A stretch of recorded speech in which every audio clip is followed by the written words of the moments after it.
Valeu, pessoal. Vamos lá. Hoje a aula é de dinâmica newtoniana. Antes de falar sobre a dinâmica newtoniana, vamos explicar um pouco sobre o que é a dinâmica, tá? A dinâmica é a parte da física que vai estudar o movimento a partir de forças, né? O movimento mediado por forças. Então, é um pouco diferente da cinemática, e essa dinâmica ela vai estar focado na aplicação de forças sobre o corpo. A dinâmica newtoniana é a dinâmica proposta por Isaac Newton, e por esse motivo nós vamos falar um pouco sobre essa figura de Isaac Newton. Isaac Newton ele era uma pessoa com alguns problemas sociais e ele teve lá os seus anos miraculosos, né? Ele foi um expoente para a ciência e ele desenvolveu muita coisa no tempo em que esteve vivo. Nos anos de 1665 e 1666, nós tivemos o que chamamos de Anos Miraculosos de Newton. O que foi isso?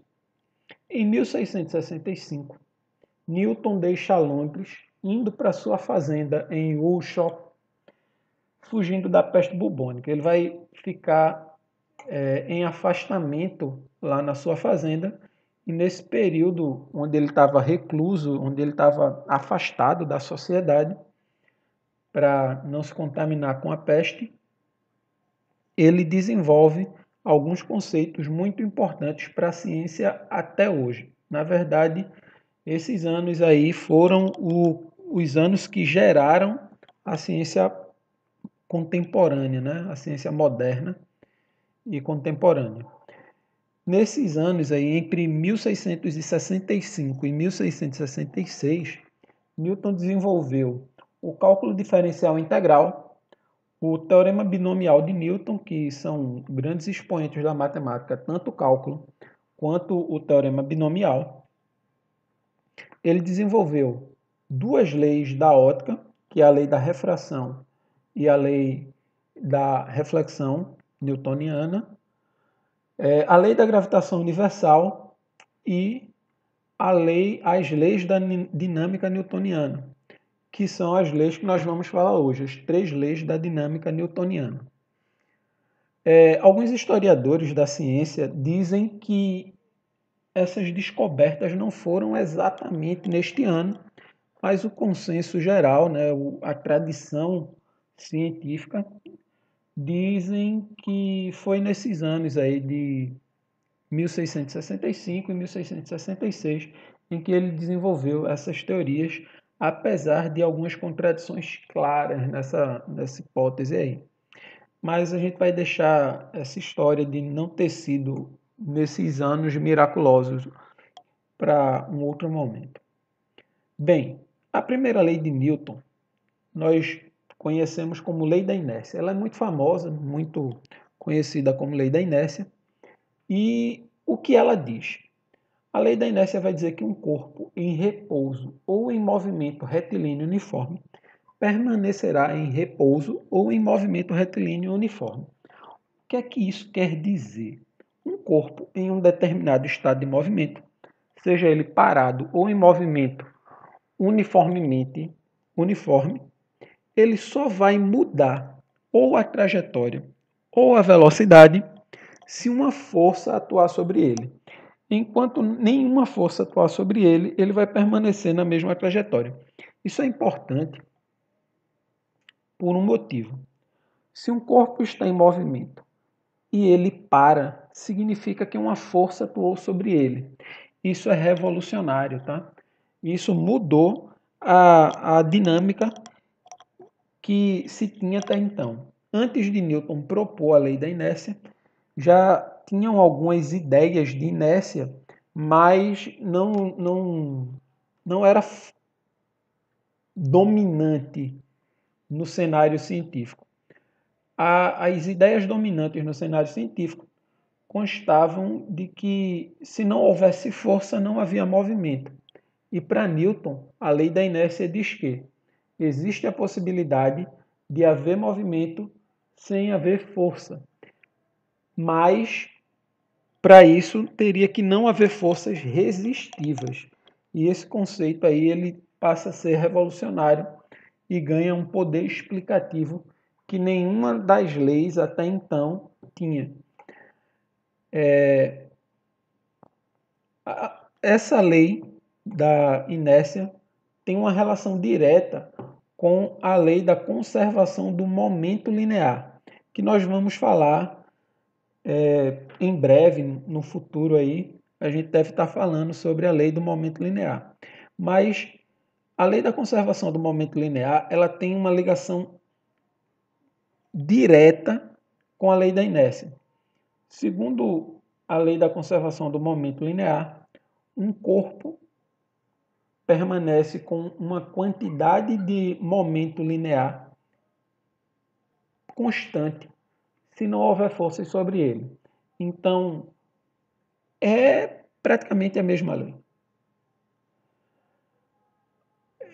Um detalhe sobre a segunda lei de Newton é que ela é a mais famosa das leis de Newton, apesar de poucos conhecerem o nome dela, o princípio fundamental da dinâmica. O que diz a lei do princípio fundamental da dinâmica?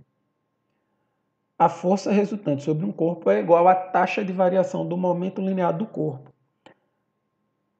Em casos da relação com a lei da conservação do momento linear, ele vai falar dessa ruptura, né? Vemos que na própria definição da segunda lei de Newton fala-se da conservação do momento linear. Na verdade, da ruptura da conservação. Neste caso, uma força resultante externa vai gerar uma mudança vai gerar uma variação no momento linear. É importante nós dizermos que a força resultante é a soma das forças sobre um corpo. Tá? Quando você soma todas as forças sobre um corpo e essa resultante é zero, você vai ter a lei da inércia. Quando você soma todas as forças atuantes sobre um corpo e essa força dá diferente de zero, nós vamos ter a segunda lei de Newton funcionando, que é a lei do princípio fundamental da dinâmica. Então, essa taxa de variação do momento linear, ela não é tão simples de calcular.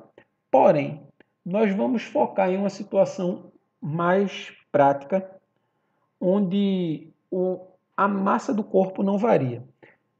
Se nós considerarmos a massa constante, nós vamos ter que a variação passa a se tornar mais simples. E nós chegamos à fórmula de que a força é igual à massa constante vezes a aceleração. É importante nós notarmos que, neste caso, a força é uma grandeza vetorial, assim como a aceleração. E o momento linear também é uma grandeza vetorial, por isso gera isso, ok? Essa fórmula, a força é igual a massa vezes a aceleração, é uma das fórmulas mais famosas da física e muitas vezes as pessoas não sabem usá-la. Então, prestem atenção, vamos ter consciência de como usa a fórmula da segunda lei de Newton, tá?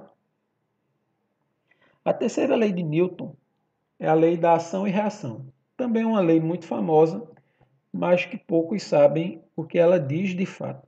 E o que diz? Todo corpo que recebe uma ação exerce uma força, né? A ação é uma força, exerce uma reação no mesmo sentido, porém na direção oposta, certo?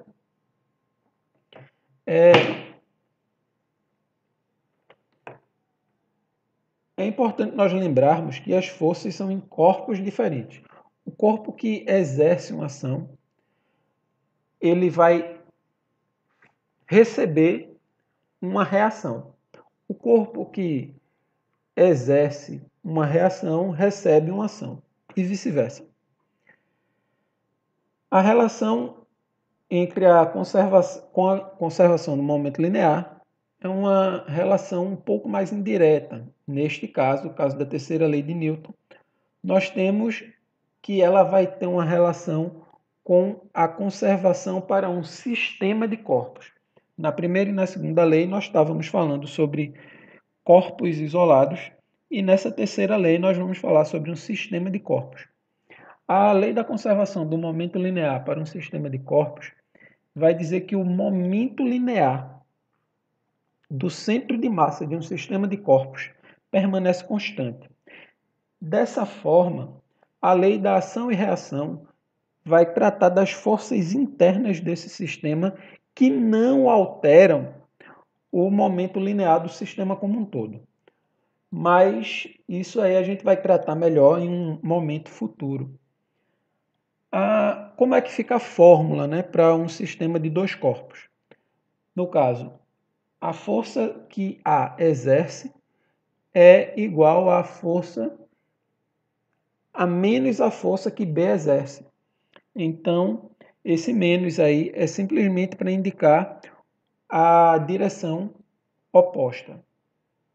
Vamos ver alguns exercícios, tá? Primeiro exercício aí, ó, um corpo recebendo uma força de 5 newtons, mas permanece parado, permanece em repouso devido ao atrito. Qual é a força resultante sobre o corpo? Pela primeira lei de Newton, se o corpo permanece em repouso, a força resultante sobre ele é de zero. Assim, podemos dizer que a força de atrito sobre ele é igual a 5 newtons, na direção oposta à força que ele está recebendo, já que a força resultante sobre um corpo é igual à soma das forças sobre o corpo, ok? Se o corpo permanece parado, a soma das forças sobre ele é zero. Se nós temos uma força de 5 newtons, a outra força é de menos 5 newtons, ou 5 newtons na direção oposta. A próxima pergunta, uma força de 5 newtons é aplicada em um corpo de massa 0,5 kg, meio quilo, que se encontra em repouso. Qual é o valor da aceleração sobre o corpo? Vejam bem, aqui nós vamos usar a segunda lei de Newton. Vamos ter uma força resultante diferente de zero, que é de 5 newtons, sobre um corpo de massa meio quilo ou 0,5 quilos, que está em repouso, e queremos saber qual é o valor da aceleração sobre ele. Assim, a força de 5 newtons é igual à massa de 0,5 kg vezes a aceleração. A aceleração vai ser igual a 5 dividido por 0,5, que é equivalente a 50 dividido por 5, que é equivalente a 10 metros por segundo ao quadrado. Imagine agora uma outra questão, vamos lá. Uma força de 50 newtons é aplicada sobre um corpo de massa 100 kg que se encontra em repouso, sabendo que esta é a única força que atua no corpo. Qual é a velocidade alcançada após 10 segundos de aplicação da força?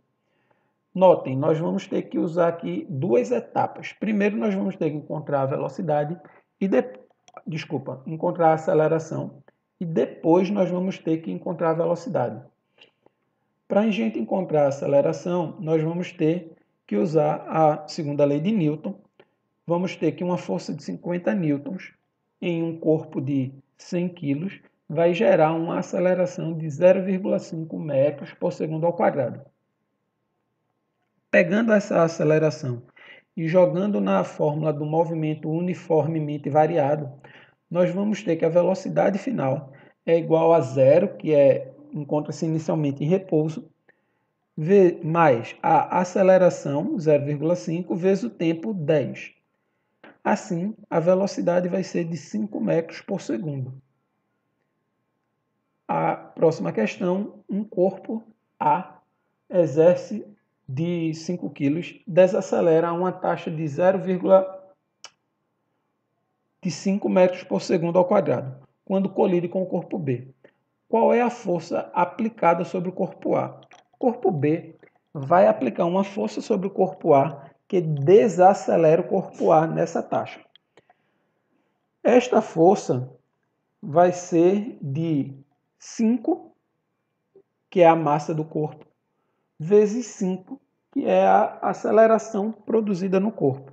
Assim, o corpo B exerce uma ação sobre o corpo A de 25 newtons. A próxima pergunta, a letra B, é qual é a força aplicada sobre o corpo B.